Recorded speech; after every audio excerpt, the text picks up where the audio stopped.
Right, I have one here. What ignited your desire to train initially?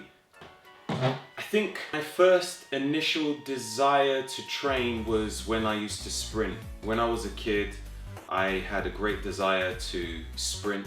I was just one of those kids that will run around a lot, playing games like Rounders, Bulldog, Tag, things like that. There's other ones, but I don't know if they are internationally known, these sort of games, but they would involve a lot of running about. Because of that, I kind of felt that I was pretty good at the game, so I thought, do you know what, I'm actually pretty fast at running. I think maybe I should try and really test to see how good I am at running if I was to verse against someone else. So we used to play games around the neighborhood and see who was the fastest runner. That was when I discovered that I had a bit of speed behind me. From there, I used to compete in lots of sports day events and I loved sprinting. So 100 meters and 200 meters would be my thing. I also competed in long jump events. I was contacted by a company called the Young Socialists. The Young Socialists was a committee for young people to perform sports activities, in which case my chosen field was sprinting. It would also encourage kids to remain off the street, because where I lived there was a lot of delinquents and it was that sort of neighborhood, so it helped me to keep off the street and to do something productive. So I used to sprint up and down London at different sports centres against different people, and I've done that for a few years, and that was such a pleasure. I so enjoyed sprinting. The only thing was my dad didn't really support it, so because he didn't support it, I ended up leaving it. The reason why he didn't support it is because it wasn't bringing food on the table, and it was costing me money, or costing him money in clothes and maybe traveling to different parts to compete. And the only thing I was bringing home was trophies or medals, but no cash. At the time, I wasn't getting any sponsorship or anything like that. So I don't know, if a sponsorship had come along, then perhaps it would have gone further. So anyway, I decided to leave it, but I already had a buzz that I wanted to continue to be fit. As I said, my dad didn't really see any benefit in doing that, but he didn't want me to be hanging out on the street. So what he done was he bought me some weights, and he said, I want you to spend most of your time in your room as opposed to going out and just gallivanting, hanging around with delinquent kids, because there was lots of things going on in that neighborhood. Kids getting stabbed, lots of kids smoking drugs and all sorts of things. So when I had weights in my room, I would just train in my room. I was as young as 8 years old when I was given some weights, but they were very, very small weights. As I started to get stronger and started to get bigger, my dad started to buy me more weights. And I then started to buy magazines. With any pocket money I would get, I would go and I'll buy some magazines. And I was looking at all these people thinking, wow, this is possible. But the sort of things that you see in magazines, I'm not talking about men's health magazines, I'm talking about proper bodybuilding magazines. So these guys were like maybe 250 pounds in weight, advertising some whey protein. And I was thinking, wow, so that's all I need. So I would save up my pocket money to buy this whey protein, thinking I'm gonna have this amazing transformation. This placebo is what really geared me up for where I wanted to be. Like, if I lost hope in thinking that this whey protein wasn't going to allow me to achieve that, then I probably wouldn't be where I am today. So I had this belief that if I continue taking it, if I continue reading the articles, whatever they're saying I should be doing in order to achieve which they have, then I will get there. So I just always had that, and it was like sort of later down the line, late teens, I was like, wait a minute. But I'd already been involved. I already had the buzz. It was already a part of who I was. I was waking up and I was exercising all the time. But yeah, stemming back, even back from before I decided to start lifting weights, when I was sprinting, I wanted to be the fastest runner. So I was thinking, how can I be the fastest runner ever? And I thought the only way that's going to be is through practice. I can't just go on the block and just decide to race someone and hope that I win. I will have to try to train and become more physically fitter. So I found myself waking up early before going to school to take a jog around the park. I wasn't sprinting. I just wanted to, my logic was building up my stamina so that I can breathe and take in more oxygen, so that when I was running, I wouldn't like pass out and be totally exhausted. So I would wake up early in the morning and I would go for a jog around the park, maybe once or twice, and then it increased to about 5 times, 5 laps, I don't even know. This park was probably around 200 or 300 meters. So I'll do that twice or 3 times in the morning, and over the years it started to increase, so maybe about 5 times.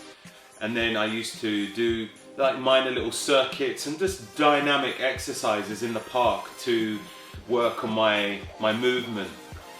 Once I had that, it's almost like I kind of anchored the idea that I have to train directly for the task that I wanted to achieve. So when I came across the idea of building a better body, looking at all these, in my eyes, amazing specimens in the magazine, I had to apply the same type of principle in order to achieve the body. So I would look at that and I would be like, okay, I need to do a certain type of exercise. If I want to achieve chest, I need to try and do these different types of movements. And it slowly moved from that. As I started to get a bit older, I had one guy who was in my neighborhood. He was like an uncle to me. His name was Samuel. He was much older. I remember I was 15 and he was in his 30s. What he would do was he would raise up his garage door and he would go and he would train in his garage. He had his own weights and he was just, he didn't have any legs, but he had an amazing upper body. And I remember walking by and seeing him, and he would encourage me to come and train with him. So having this guy as a mentor to show me what to do, that was very encouraging for me, especially when there was no one else who was doing it in my neighborhood. So having him there really kind of pushed me in the right direction. And then I moved on to going to a gym. One of my sisters worked in a leisure center where she allowed me to train there for free.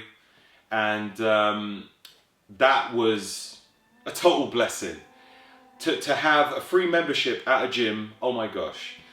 So because of that, I realized how lucky I was, because the gym membership at the time was maybe £24 or £30.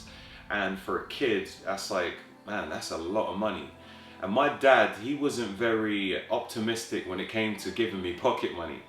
I remember for a long time, I was given like £1 a week, whilst all my friends was getting 10 or 20 pounds, I was getting £1.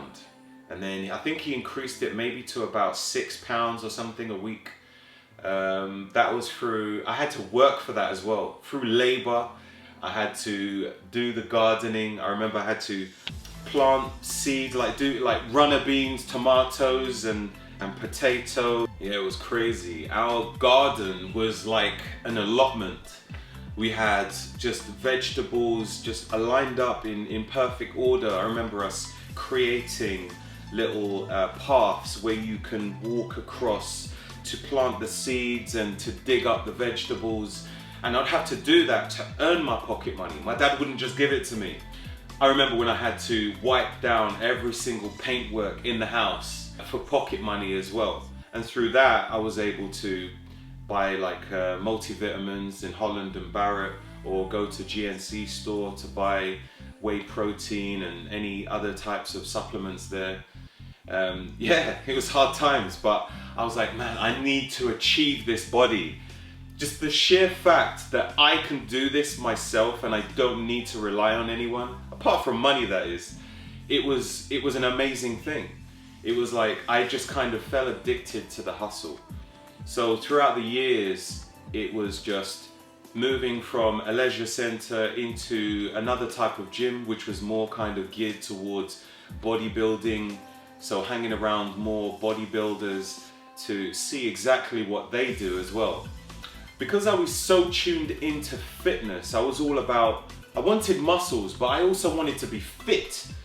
And because of that, I was still doing things like boxercise, aerobics. I was going to spinning classes as well. And I'd done a little bit of swimming.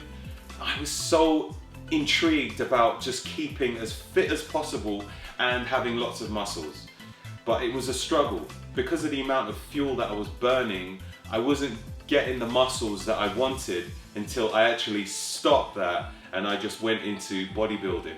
In a sense, I do really miss that side of things, but it did allow me to get the sort of body that I wanted to achieve.